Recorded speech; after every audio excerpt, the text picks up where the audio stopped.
اعوذ باللہ من الشیطان الرجیم، بسم اللہ الرحمن الرحیم۔ السلام علیکم ورحمۃ اللہ وبرکاتہ۔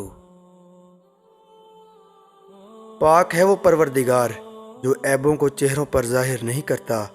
جب اللہ تمہیں کنارے پر لا کر کھڑا کر دے گا تو اس پر کامل یقین رکھو، کیونکہ دو چیزیں ہو سکتی ہیں، یا تو وہ تمہیں تھام لے گا یا تمہیں اڑنا سکھا دے گا۔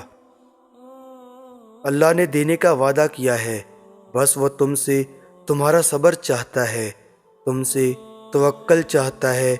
تم یقین رکھو، پھر دیکھنا راستے ایسے بنیں گے کہ تم نے کبھی سوچا بھی نہیں ہوگا۔ تمہارا تہجد تک آنا بھی ایک معجزہ ہے، جو دعا تمہیں تہجد تک لے آئی وہ بھی ایک معجزہ ہے، اور پتہ ہے تہجد میں جو تم مانگو گے وہ بھی اللہ معجزے کی صورت میں سنے گا اور تم حیران رہ جاؤ گے۔ سوچو، اگر اس نے دعا قبول کرنی ہی نہ ہوتی تو وہ تمہیں تہجد تک لاتا ہی کیوں؟ جس نے تہجد کا سجدہ نصیب کیا ہے تو نصیب کو چار چاند لگائے گا بھی وہی۔ جب دل میں خیال ڈالنے والا بھی اللہ ہے تو مقدر میں لکھے گا بھی وہی۔ یہ نہ سوچو کہ تہجد میں مانگنے کے بعد بھی ہماری دعا قبول نہیں ہوتی۔ ارے اللہ کو تو پسند ہے کہ تم اس سے مانگو، اسے ناپسند ہے کہ تم اس سے مانگتے نہیں ہو۔ تو اب جب تم اس سے مانگ رہے ہو تو کیا وہ تمہاری من چاہی چیز نہیں دے گا؟ جب آپ اپنے رب سے مخاطب ہوتے ہو تو آپ کا رب کہتا ہے، مانگو جو مانگنا ہے، میں سنوں گا۔ کون سی فریاد لائے ہو، مجھ سے مانگو، میں پوری کروں گا۔ پھر جس پل آپ کے ہاتھ اپنے رب کے آگے اٹھتے ہیں، آپ کی زبان سے نکلی ہر ایک دعا پر کن کہہ دیا جاتا ہے۔ تہجد عشق ہے، تہجد سکون ہے، تہجد مقبولیت کی راہ ہے، تہجد معجزوں کی راہ ہے، تہجد تو رب سے عشق کا ثبوت ہے۔ تہجد کے وقت آپ کی چھوٹی سے چھوٹی پکار بھی سیدھا عرش تک جاتی ہے۔ آپ کا تہجد تک آنا تو اس بات کی دلیل ہے کہ آپ کی دعا قبول ہو چکی ہے۔ تہجد تک آنا رب سے عشق کا ثبوت ہے، اور اس عشق کے لیے وہ رب خود تمہیں چنتا ہے، اور جسے چن لیتا ہے اسے مکمل کر دیتا ہے۔ تہجد کے لیے بلاوا فرش سے نہیں عرش سے آتا ہے۔ تہجد کا سجدہ اسے ہی نصیب ہوتا ہے جسے رب چاہتا ہے۔ جب قبولیت کے تمام راستے بند ہو جاتے ہیں نا، تب بھی ایک راہ ہوتی ہے، تہجد، جہاں قبولیت لازم ہو جاتی ہے۔ جب تم سکون کی تلاش میں در در بھٹک رہے ہوتے ہو نا، تب وہ رب تمہیں تمہاری زندگی میں سکون لوٹانے کے لیے تہجد کی راہ دکھاتا ہے۔ اتنی آزمائشوں میں بھی اگر تم صبر کر رہے ہو تو یقیناً بدلے میں تمہارے لیے اجر عظیم لکھ دیا گیا ہے۔ اور تم سمجھتے ہو کہ تمہارا اللہ تمہارے آنسو نہیں دیکھتا، تو سنو، تمہارے دل میں جو دعا مانگنے کا خیال آیا ہے نا، وہ خیال تمہارے دل میں آنے سے پہلے ہی تمہارے اللہ کو پتہ تھا۔ تمہاری شاہرگ سے بھی قریب ہے وہ اللہ، تمہارے دلوں کے حال سے بہت اچھی طرح واقف ہے وہ اللہ۔ تم نہیں بتاؤ گے تب بھی اسے سب پتہ ہے، اسے تو بس تمہارے مانگنے کا انتظار رہتا ہے۔ جو باریک سے ذرات انسانی آنکھ نہیں دیکھ سکتی اور جس کو دیکھنے کے لیے مشینیں بنائی گئی ہیں، وہ ذرات بنانے والا بھی تمہارا رب ہے۔ اور یہاں تم سمجھتے ہو تمہارا رب تمہارے دل کے حال کو نہیں جانتا؟ ایک بڑے سے پتھر کے نیچے چلنے والے چھوٹے سے کیڑے کے قدموں کی آہٹ کو بھی جانتا ہے تمہارا رب۔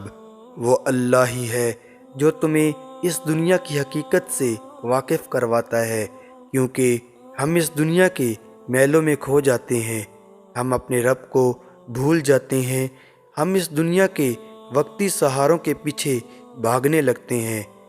بہت بے حس ہے یہ دنیا، کبھی کسی کی نہیں ہوئی تو تمہاری اور میری کیا ہوگی؟ بھاگنا چھوڑ دو، ان رنگینیوں کے پیچھے، کیونکہ آخر میں صرف تم ہوتے ہو اور تمہارا رب ہوتا ہے۔ جس نے راستوں کو دشوار کر کے تمہیں دکھایا ہے، منزل کو حسین بنائے گا بھی وہی۔ جس نے تمہارے دل کو صبر کرنا سکھا دیا ہے، تو صبر کے انعام سے نوازے گا بھی وہی۔ تم سے تو اس نے بے حد محبت کی ہے، 70 ماؤں سے زیادہ محبت۔ جلد ہی اللہ ایسے کن فرمائے گا کہ تمہارے صبر کا حق ادا ہو جائے گا۔ جب اللہ کی طرف سے تمہارے صبر کا صلہ آئے گا تو تم بھول جاؤ گے کہ تم نے کبھی کچھ کھویا تھا۔ قبولیت کی دیری میں اللہ کی آزمائش پوشیدہ ہے۔ جو پتے کی ٹہنی کو رزق دینا نہیں بھولتا، وہ پھر تمہیں دینے سے کیسے بھول سکتا ہے؟ یہ اداس دل تمہیں بتا رہا ہے کہ اللہ سے دور آئے ہوئے بہت دیر ہو گئی۔ قرآن پاک بار بار کہتا ہے، نا امید نہ ہو، کمزور نہ پڑو، غمگین نہ ہو، بے شک اللہ ہر چیز پر قادر ہے۔ اب مسافتیں ختم ہونے کو ہیں، اب آنسوؤں کے مسکراہٹوں میں بدلنے کا وقت ہے، کسی اور کا نہیں، اب یہ تمہارا وقت ہے۔ ہزاروں مایوس لوگوں میں سے اگر تمہیں دعا کی توفیق دی ہے تو پھر کیسے تمہاری دعا کو رد کر سکتا ہے؟ جس نے دعا کا حکم دیا ہے، اس نے قبولیت کا بھی تو وعدہ کر رکھا ہے۔ تو پھر اس دل کو منا لو یقین پہ، اور اس کو اپنی رضا میں راضی کر لو۔ اور کن تمہاری آخری ایک دعا کا ارادہ باندھے ہوئے ہے کہ یہاں تم مانگو اور وہاں تمہیں منہ سے نکلی پہلی فریاد پر نواز دیا جائے۔ اب صبر کے زمانے گزر گئے ہیں، اب صلہ ملنے کا وقت ہے، اب بات سسکنے کی نہیں رہی، اب قبولیت کا وقت ہے۔ اٹھو، اب تو سفر ختم ہونے کو ہے، اب تو منزل کی نہیں بلکہ منزلیں تمہاری منتظر ہے۔ اب تم کو معجزوں کا نہیں بلکہ معجزوں کو تمہارا انتظار ہے۔ تم نے بے شمار تکلیفیں آج اس مقام تک پہنچنے کے لیے برداشت کی ہیں۔ اتنا سفر طے کر لینے کے بعد آج جب منزل تمہارے سامنے کھڑی ہے تو تم کیوں ہار گئے ہو؟ اتنے کٹھن سفر کے بعد اب جب صلہ ملنے کا وقت ہے تو کیوں راستے میں ٹھہر گئے ہو؟ دیکھو، اللہ تمہیں یہاں تک اس لیے نہیں لایا تاکہ تم مایوس ہو کر ہمت ہار جاؤ۔ تم آج جہاں ہو وہاں بے وجہ ہو، تم خود یہاں تک نہیں پہنچے ہو بلکہ تمہیں یہاں تک لایا گیا ہے۔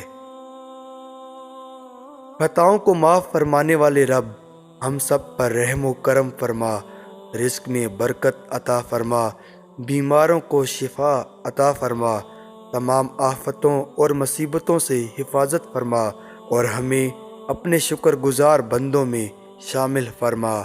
آمین۔